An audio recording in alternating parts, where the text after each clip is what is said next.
This is Rob Van Dam, but you knew that. I'm the whole effing show. You're watching The Bob Show.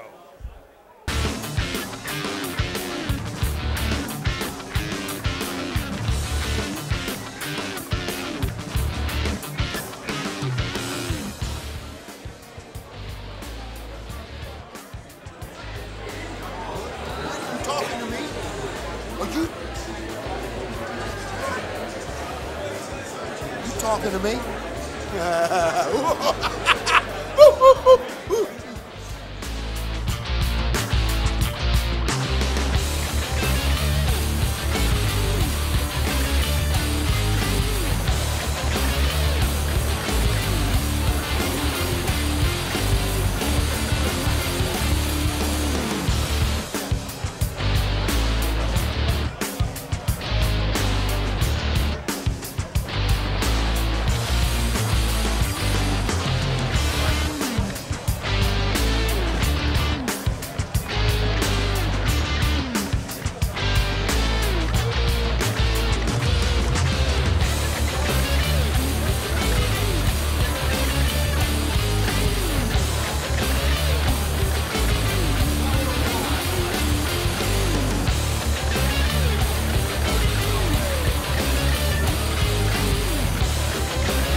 Joining me right now is the incredible Bobby Lashley here at the Fan Fest. Bobby, how's it like being here today with all the legends? It's great, man. It's great to see a lot of the people that I, watched earlier, and then some of the people that I work with. So, I mean, catching up with a lot of familiar faces, it was a good time. A lot of people remember you from your WWE run, incredible match with Umaga, with the Billionaires match with Donald Trump and Vince McMahon. How was that experience like? I mean, that experience was great. Being that young in my career, just really getting into the business and getting thrust into a match like that. I mean, it's a dream come true. Especially WrestleMania in front of that many people. Can't beat that. Why did you leave the WWE? Whoa, I thought we were going to do simple questions. Well, we got a little complex. That's a smidge too much. But, yeah, there's some different reasons, but overall, just move on to a different career and doing something different. I still love wrestling. I still love professional wrestling. I mean, that's why I'm down here today. I have a couple independent shows that I'm doing this weekend. So wrestling's still my heart, my passion. But outside of that, I mean, I'm fighting also. But it was time to step away, and maybe we can step back in and do some wrestling. You think about TNA? I like TNA. I like WWE. I like Ring of Honor. I like all of them. I go down to Japan every month and a half and do some work with the IGF promotion down there. So anything that comes up, I'm ready to do. Who were some of your wrestling influences as a child? As a child, there's so many people. Of course, you like Ricky the Dragon Steamboat, Mr. Perfect. There's so many different people. I wouldn't even name one because there's just so many. I mean, looking down the line, and then some of the people that you see down here, Jimmy Superfly Snuka. I love Hillbilly Jim. There's just so many people, so I'm not going to pick one name. All right, fantastic. I want to thank you for your time very much. Ladies and gentlemen, he is the one and only Bobby Lashley. Joining me right now is the Barbarian, the Warlord, the Powers of Pain at the Fan Fest. It's incredibly here with all the legends. Warlord, how's it like being here with all your friends today? Oh, it's great, man. It's great seeing all these guys again, seeing how everybody's done throughout the years, and it's great just to have a nice big get-together like this. Now, what did the Road Warriors think when you guys started your gimmick in the face? I mean, did people get you guys confused between the Road Warriors and Powers of Pain? How can you get confused? We're bigger than the Road Warriors. I remember the weightlifting contest you guys did, and you attacked them. How was that angle like? Oh, I loved it, man. It was great, especially when you see them just laying on the ground, and all you see is this white chalk coming down on them. Fun sight to see. One of the great angles was Survivor Series, where you guys got your manager, Mr. Fuji, left Demolition, and now managing the Powers of Pain. What an incredible bout. How was that like? Oh, it was great. And, of course, Fuji came over to the better tag team, which is us, not Demolition. That's awesome. Barbarian, you having a great time? Yeah, lovely, brother. And we talked about Body Slam, the movie, man. How great was that? It was great. And I hope you're still watching it, because I'm still watching it. Awesome. I want to thank you guys for your time. Ladies and gentlemen, the Warlord, the Barbarian, the Powers of Pain. All right, folks, Bob McCarthy here for the New England Pro Wrestling Hall of Fame Fan Fest. I'm here right now with an incredible legend in pro wrestling, Rikishi. I'm going to blow out your eardrum, right? I guess, man. There's so many people around here, man. I can hear you right here. We good, bro. All right, we'll bring it down a little bit. All right. Let me ask you first, the Samoan SWAT team with the Tonga Kid. What an incredible tag team, the NWA. Some of my favorite matches feuding with the Road Warriors, the Freebirds. What was that experience like? Well, it was good, but first of all, the Tonga Kid, that's my brother. A lot of people would get confused because we look alike. They thought I was a Tonga Kid. Well, the original Tonga Kid is my brother Sam Fatu. And just you talk about working with the Freebirds, I mean, you know, as a young kid, you know, it was a lesson to be learned. You know, those guys are a bunch of OGs at the time, and, you know, they're one of the best entertainers as far as in this business as the Freebirds, you know. So, you know, I had a good time working with us. It was a learning lesson for me. As a SWAT team, hey, enough said. We were a hungry bunch of kids that came into the business, and our uncles Alpha Sika always said, when you get in the ring, you got to take it. So we tried to do our best at that time. The new generation of Samoans. We're talking about when you became the head shrinkers with Samu. How was that experience like with Alpha and Captain Lou Albano? Well, number one was it's very intimidating having your uncle there at the ringside. You either do it the right way or you get your ass whooped. And being with Captain Lou, it was always like, you know, fun with Captain. I mean, you couldn't ask for any better managers at the time, and we were under good eyes, good teachers at the time. So we just try to go out there and do our best and perform for the fans. And the generation of the Samoans have now gone to your sons, Jimmy and Jay Uso. Are you proud of seeing your boys right now? They got the face paint on now. They're doing their ritual before they come in the ring, doing their Samoan dance. Yeah. How's it like seeing your sons in the World Wrestling Entertainment? Well, as anything else, you know, any father that sees their kids, whether it be wrestling or anything else, you're always proud to see your kids do out there and do their thing. You know, now they're going to find out firsthand why Daddy always comes home every time with back sore, barely can walk sometimes, because, you know, they're going to know that this business is a hard business, but then only the strong survive in this business. But I'm very proud of Jonathan and Josh, Jimmy and Jay for what they're accomplishing. I just hope that they give them a fair chance as far as putting them on TV a lot more. I mean, and the only way for that to happen is the voice of the people. You know, they got writers that come in and out of this business and so forth, and, you know, things change all the time. But I think these kids have a shot. They just got to stay out of trouble and stay healthy. Well, fantastic. It's been an honor to have you on the show. I want to thank you very much. Ladies and gentlemen, the one and only Rikishi. Ladies and gentlemen, joining me right now is the WWE Hall of Famer, the Birdman, Coco Beware. Coco, we haven't talked to you since the inauguration. How was it like going into the Hall of Fame? Well, you know what? It feels so good, and it was good for the Birdman to be in the WWE Hall of Fame. Oh, yeah. I feel great, man. How do you feel? I feel great standing next to you. Oh, I feel the energy right now. Are you a Hall It's of electrifying. Famer too? No, I'm going to be someday. What do you mean? Someday. Turn your head around that way. Wait a minute. Now you're in the Hall of Fame. Now I'm in the Hall of Fame. Yeah. Now it feels good. Tell us about. Good. It feels like real. It feels just like a power driver. Yeah, power driver. Sometimes love feels just right. It feels good. It feels right now, power driver. Tell us about teaming up with Owen Hart, the late great Owen Hart. How was that experience like in high energy, man? I'll tell you know, that was one of the best things that ever happened to me in my life. Teamed up with Owen Hart. Oh my God! I mean, what a charisma he had, and he made me have even more charisma. And I tell you what, I love him to death. I love the whole family, the Hart Foundation. I love them all, brother. Stu Hart down in the basement. And I tell you, Owen, you always will be in my heart. Do you guys still got the pants and the suspenders of high energy? I mean, that was one of a kind costume. Sure. Sell that on eBay or something, right? Go to Coco Beware at ebay.com. What do you mean eBay? I wouldn't dare sell those. That's high energy. Yeah, what are you that's talking high about? energy, man. That's high energy. Yeah. You gonna pull them up? You gonna pull them now? Yeah. You gonna pull them on your head? You gonna pull them all around? Yeah. That's high energy. What are you talking about? Yeah. On eBay. There ain't no eBay there, baby. How's it like being here at the New England Pro Wrestling Hall of Fame Fan Fest? All the legends, over 50 superstars. I can't believe it, man. Everybody's my here, whole right? family's here. Oh, my God, it's like a family reunion. It's here. We got Rikishi over here. We got Rob Van Dam over here. Rob Van Dam. We got The Godfather.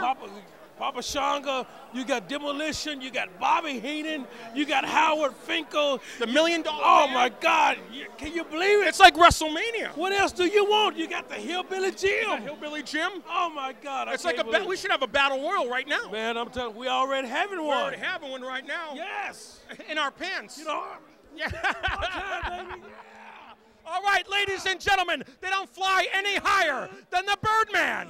Good. Coco. I feel good. Oh, yes, I do. Beware. Every time I think of you, makes me feel good. Oh, yeah. It's hard being a journalistic reporter. Stay tuned for more of New England Pro Wrestling Hall of Fame Fan Fest. All right, folks, we're joined right now with the beautiful, the incredible Jillian Hall. Jillian, how's it like being here today at the Fan Fest? So much fun.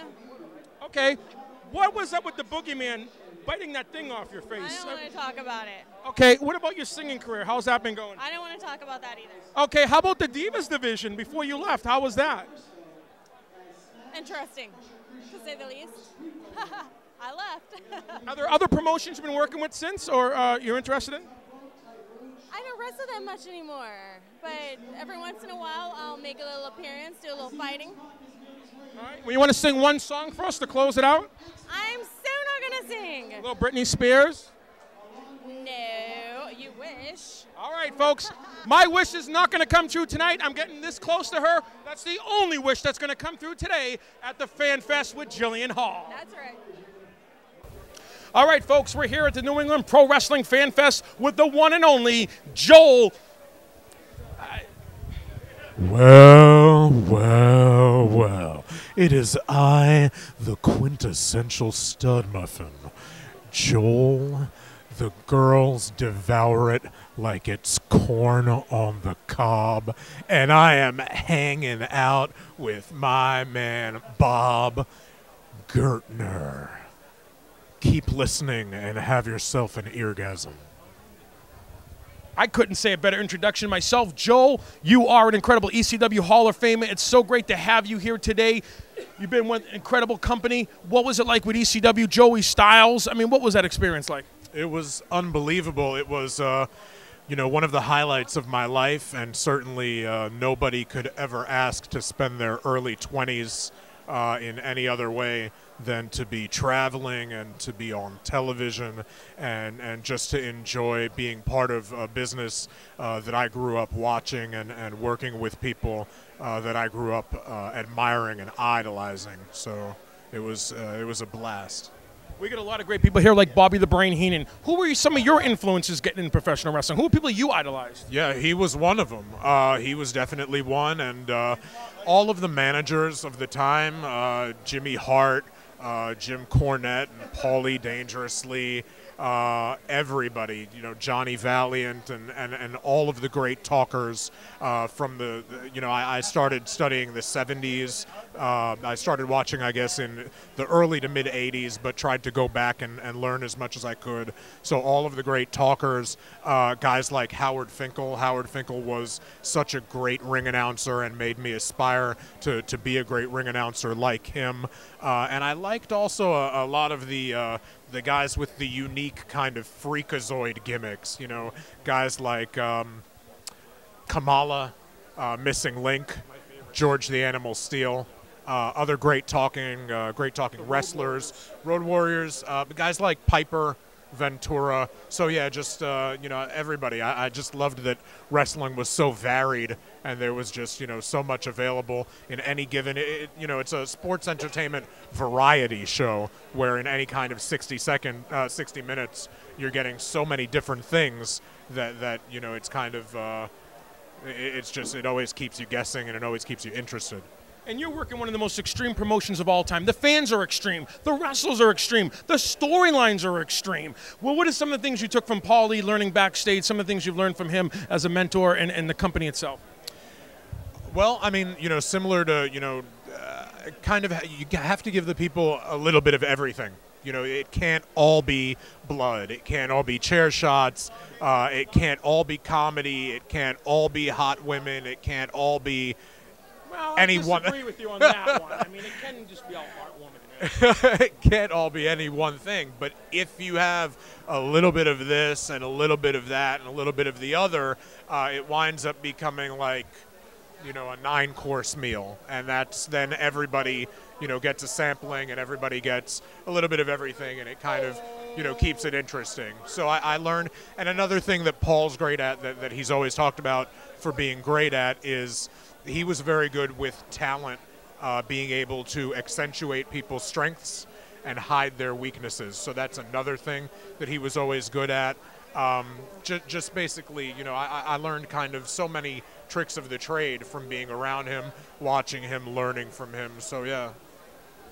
We don't have hardcore wrestling anymore. We don't have anything extreme anymore. Wrestling is kind of boring these days. Would you like to see something come back where it was almost like ECW, where fans, because we're really getting gypped right now. We don't have what we used to have up in the 90s. No more ECW. No Nitro, but that's not a good example. But Raw, TNA, it's kind of boring compared to ECW. Would you like to see something come back that's similar to ECW?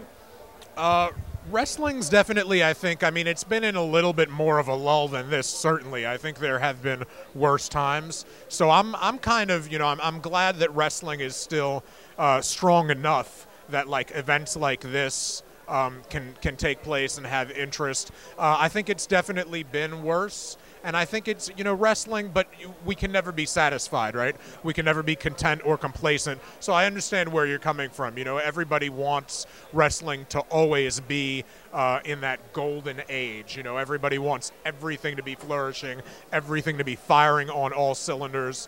And I think, you know, as long as, I think fans who are fans now, as long as they support the product that's out there, do whatever it is that they can to make it better, and also whatever it is they can to promote it and tell their friends and family about it, I think that's very important. All right, we want to thank you very much for your time, ladies and gentlemen. He is the one and only, the quintessential stud muffin, Joel Gertner.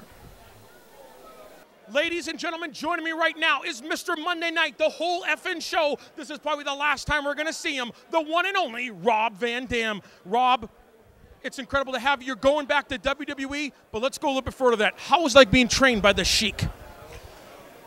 Obviously, the guy was a good trainer. We got Sabu and Rob Van Dam that have both prospectively made legendary status. He trained us way different than any other training that I've ever heard of. There's certain schools that teach you like safety and stuff like that. The Sheik taught us protect the business first. There's a missing link now between the wrestlers that are out there and the old school wrestling. Not a lot of us can say we got trained by old school anymore. There's a few generations in between, and it shows. Maybe that's the way business is going. Maybe it's a good thing. I don't know. But the way I got trained with the Sheik was so rough that nobody else would last in his school. There was like 2 or 3 of us, and other people would come in, work out once. We'd either never see him again, or else they'd come back in 6 months for one more workout, and they'd go. It was very rough. It probably reflected my style in the future. Some people have caught a few potatoes from me, I don't mind saying, but that's the way I was trained, man. And I'm very thankful and proud to have had the original Sheik as my mentor. You were one of the pioneers of ECW, Extreme Championship Wrestling. Your style, everything there. Do you miss ECW and all the guys? All of us do. Anybody who is involved with ECW, there's a part of us that refuses to let that go, and obviously there's a part of the fans that won't let it go too, and they still and always will probably be chanting ECW for those of us that impacted their lives so much by showing a completely different view of what wrestling could be. I loved it. That's where I made my bones, putting everything together in front of the highest standard, most opinionated crowd in the world. And I'm thankful for that because of them, I became the perfectionist that I needed to be at the top of my game. Absolutely. And I'm not planning on bringing it back, by the way. You were a former ECW champion, former WWE champion. All of us are so glad that you're coming back to WWE. We felt that you weren't used properly in TNA. We're so glad you're coming back. What can you tell us about coming back to WWE Money in the Bank next month? There's a lot of excitement. When they ran the RVD footage on the pay-per-view recently, my phone blew up into 1,000,000 pieces. I had to find it and put it back together and glue it just to listen to my messages. And everybody, no matter where they were, is telling me, I was there in Chicago, I was at a bar in New York, I was in Florida. When everyone tells me that no matter where they were, everybody was chanting RVD after watching that. Dude, I'm a little touched. I feel the excitement, the expectations, the positive energy. I'm going to deliver. Ladies and gentlemen, we can't wait to see him back. He is coming back. The whole effing show, Mr. Monday Night, the one and only Rob Van Dam.